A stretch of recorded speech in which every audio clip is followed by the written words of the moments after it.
Yeah, I think one thing that we see with our parents, and I saw it with my dad, especially after he had COVID, but even since then, making sure that he stays active, staying healthy, even at the age of 84, because that helps make you happy. Absolutely. And it helps you age better. Today, we're talking to Amy Temperley of A Mighty Good Time. Thanks so much for being with us. Hi, thanks for having me.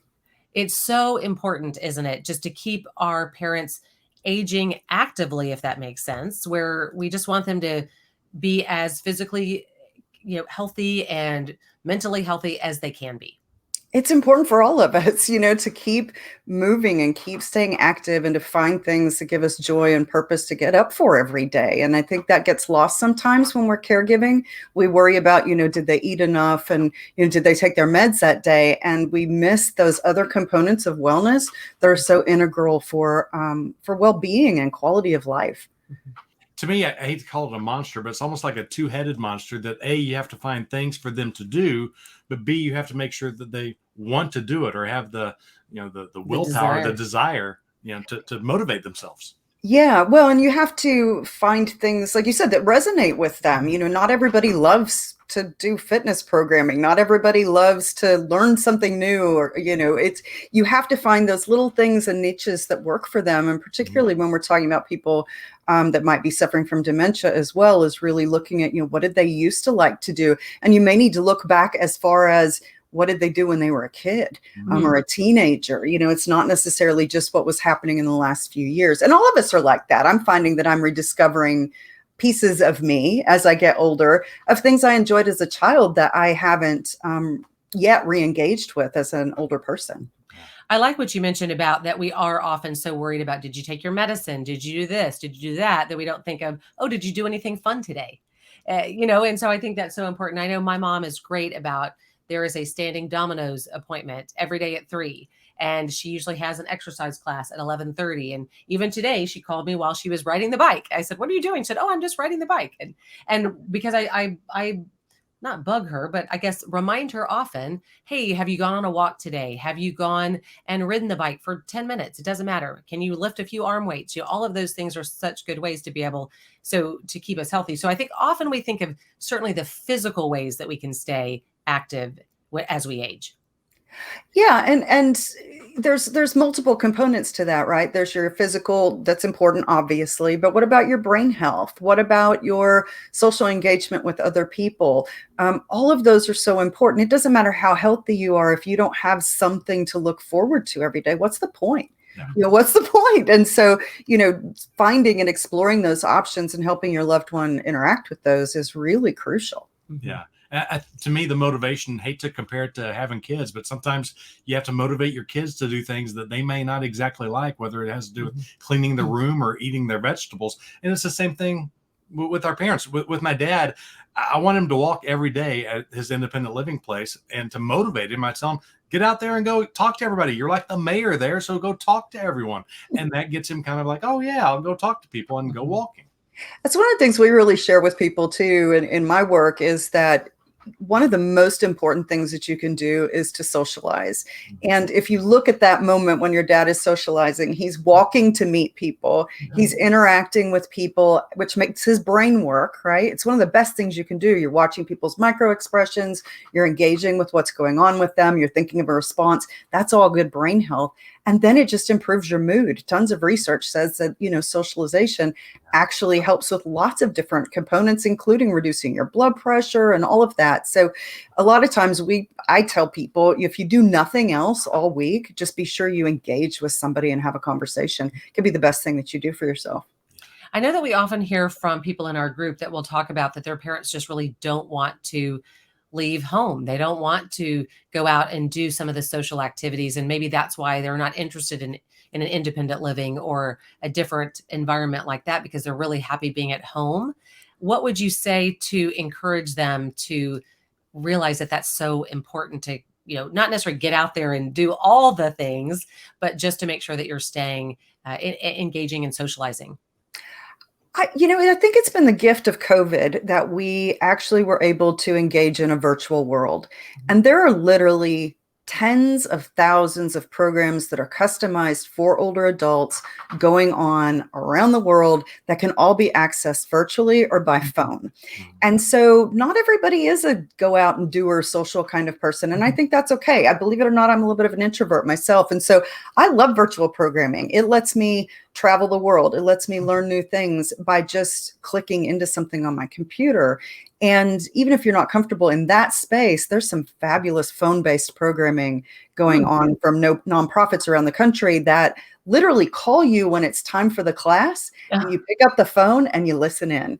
And it's really, isn't that interesting? Amazing stuff. So, being homebound is no excuse for not being able to engage with other people. And a lot of these programs have a social component where they want to get you to connect to other people through that process. I think those are the types of ideas that a lot of people need, because there's so many of us who may have mom and or dad living at home with us. So it's a case of, well, I want mom and or dad to be active, to be doing something, but that may mean I have to be doing something with them. Right. And I'm busy. I've got all this work to do. So what do I do there? But if there are things out there that can call you and tell you what's available, it makes it even easier. Come to you. Yeah. Yeah, you can connect right in, get it set. Even if it's something where you need to log mom into a program because she doesn't love the computer, she can still sit there and be, see and be seen virtually on the camera and talk with people, do a fitness class with other folks. There's some incredible stuff going on in the world. There's some travel programs right now that you can travel virtually with a live tour guide all around the world, all over the place. And they will talk to you and you can chat with them. You can take postcards while they walk you around. It's fascinating. And so virtual has opened this whole new world to older adults and caregivers that wasn't there before. Wow, that's neat. Well, I have one friend who very often, anytime she's doing something cool, she actually just FaceTimes her mom. She'll, she's at the beach, she gets her phone out and she just says, "Hey mom," and we'll just let her just turn the camera so that she can feel like she's at the beach, or if she's at her ranch, or if she is somewhere else where she's, in a beautiful mountain, she'll FaceTime her mom, and that lets her mom feel like she's part of it. And it sounds like some of these programs do the same thing, but that's something real easy that we can do if we're out and about. Just call your parent, and if they're able to FaceTime and show them what you're saying, a cool sunset, Yeah, there's so much new technology. We've been exploring virtual reality, actually. My husband's out teaching a virtual reality class right now. And a couple of weeks ago, we did one at a retirement community. And a woman came up and she said, I used to be a scuba diver. And I said, "Oh, we've got this underwater experience that you can do." And the oohs and ahs from her as she was going through that was just phenomenal. And so even just your, virtual reality headsets that you can buy, through Meta or Facebook or whoever's Oculus, whatever it is right now. I'm not as good at this stuff.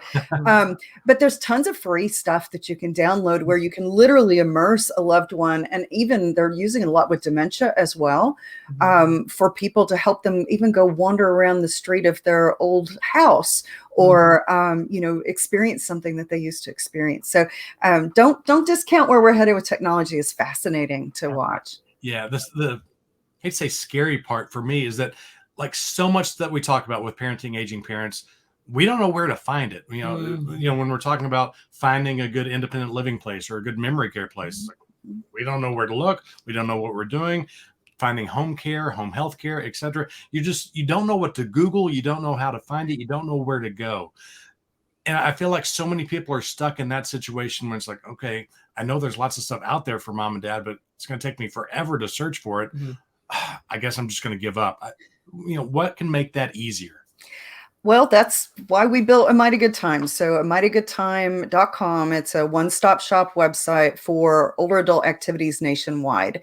And so it has your in-person classes in communities, it has virtual, and it has phone-based programming. And it's all right there for you. We've got about 150 providers that have their classes on the site. We vet those for you to make sure that they're safe, to make sure that, it's reputable organizations that are providing those. There's a combination of free and paid activities. So cost should not be a barrier. And it is 100% free for you to get on there and search. And you can find categories from fitness to travel to arts and crafts to music and to support programs. We have support groups, caregiving options, seminars, tons of stuff. So you can really find a little bit of everything. And we do the research for you, so you don't have to do that. And we have so many people around the country. Can you go to your local library or even your local library website, see what's available in our area, see if there's something that maybe you didn't know about? Just again, searching on our own, is it easy to do? Yeah, it can be easy to do. I mean, I think the trick is to look, Google senior activities and senior live, specific. It helps. Senior fitness, you can find tons of stuff. But again, that's why we built our site, because it can be hard when you look at the way the internet works and the way it sorts activities. Even some of the top providers are kind of hard to find. And so we do that. But almost every community has a senior center. So search for senior centers. Libraries do amazing programming. There's tons of stuff out there. Your local YMCAs are getting really engaged with senior program and older adult programming. And then always, if your loved one has dementia, search for adult day programming. There's so many fantastic new ones that are coming up. I don't know if you've seen the Town Square that just opened up here in the Austin area. Like, there's just so many unique opportunities for people to find things to stay active and engaged, and just, again, to find that purpose and happiness every day. Yeah. Well, and I think that you just mentioned the purpose and happiness. And I think that as I watch my own mom living in a retirement community where, frankly, many days are very much the same as the day before. And I think, frankly, it can be hard to remember, what day is it? What month are we in? Because it is literally, I mean, yes, she has that standing appointment, but she does a lot of the same things every day. So how do you help them find that purpose, that sort of component, if you will? Yeah, I think there's multiple ways to find purpose in your life, and that can be done in a myriad of different ways. Just because you're aging, or just even if you're experiencing dementia or have a disability, it doesn't mean that you can't engage in things to help others. There's some fantastic ways to volunteer from your home, writing cards, talking to kids on the phone. There's just different things that can be done that way. So volunteering is a really great way to find purpose in your life. Again, finding those things that give you joy. If you like to garden, if you like to read, if you have a hobby, and again, helping your loved one access that and remember what those things were, and then, offering opportunities for them to engage with those things. And then also, always spirituality is really important for a lot of people. And so how do we bring, if they're homebound, how do we bring the church into them? How do we connect them with their faith? That can be really important. And again, we get so caught up on the medicine and the nutrition and did they get a bath today? And sometimes that's the least important thing. Sometimes there's another thing we need to think about that day. And it's, what did you do today? And did you have a good time? Healthy, happy, and active. That's just the key. It sounds simple, but it can be done. Yeah. And you have to make a plan for it. Think about how you want to do it and how many times a week, and then actually plug it in, and you'll make it happen. Yeah. So you make it part of your regular life, so that it is not just it becomes this is just the routine that we have, like 3 o'clock dominoes, but something like that, where that way it just happens. And so that way it does become a way to enrich their life. Think about their personality and fit it into that. Yeah, absolutely. Yeah. Amy, thank you so much. I love the tips that you gave, and it's going to help so many people. We really appreciate it. You're more welcome. Thanks for having me. Thank you. Something that I guess you need to, talk to mom about, and I'll talk to my dad about. Interesting ideas. Even my mom in memory care, she doesn't like sometimes doing the drawing or the coloring or other activities, but give her some towels, and she loves folding them because that's what she loves to do. Right. She's a great mom. Right. So just find their personality, and let's keep them healthy, happy, and active. Find them fun things to do, and make sure that they are having a little bit of fun, hopefully, no matter what their situation. Remember, if there's any topic you'd like us to talk about, do an interview about, let us know. Parenting aging parents.